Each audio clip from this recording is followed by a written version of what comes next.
Torrent pharma शेअरने आज त्यांचा नवीन 52 वीकचा हाय touch केला आहे आणि जसे कंपनीने त्यांचे Q4चे नंबर जाहीर केले तसे जे मोठमोठे ब्रोकरेज कंपन्या होत्या त्यांनी या स्टॉकवर त्यांचा पॉझिटिव्ह व्ह्यू जो आहे तो कायम ठेवल्याचे आपल्याला पाहायला मिळत आहे।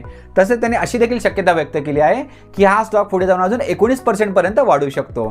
तशा प्रकारची न्यूज आज आपल्याला ऐकायला पाहायला मिळाली, त्यामुळे आजच्या ट्रेडिंग सेशनमध्ये हा स्टॉक आपल्याला 4% स्पाइक देताना पाहायला मिळाला।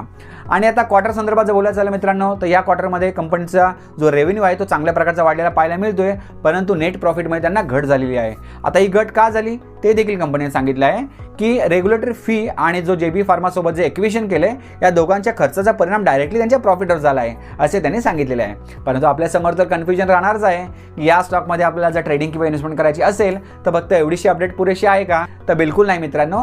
त्यामुळे आपण या स्टॉकचा आपल्या 4 इम्पॉर्टंट फॅक्टरवरती कंप्लीट अनालिसिस केलेला आहे। त्यातला आपला पहिला फॅक्टर आहे तो म्हणजे फंडामेंटलचा। तर याच्यामध्ये कंपनी फंडामेंटली स्ट्रॉंग आहे की वीक आहे ते आपल्याला समजायला मदत होते। त्यानंतर दुसरा फॅक्टर म्हणजे व्हॅल्युएशन। त्याच्यामध्ये आपल्याला काय समजतं की आजच्या डेटला ज्या प्राइसला स्टॉक ट्रेड करतोय तो स्वस्त आहे की महाग आहे। त्यानंतर तिसरा फॅक्टर आहे तो म्हणजे फायनान्शियलचा।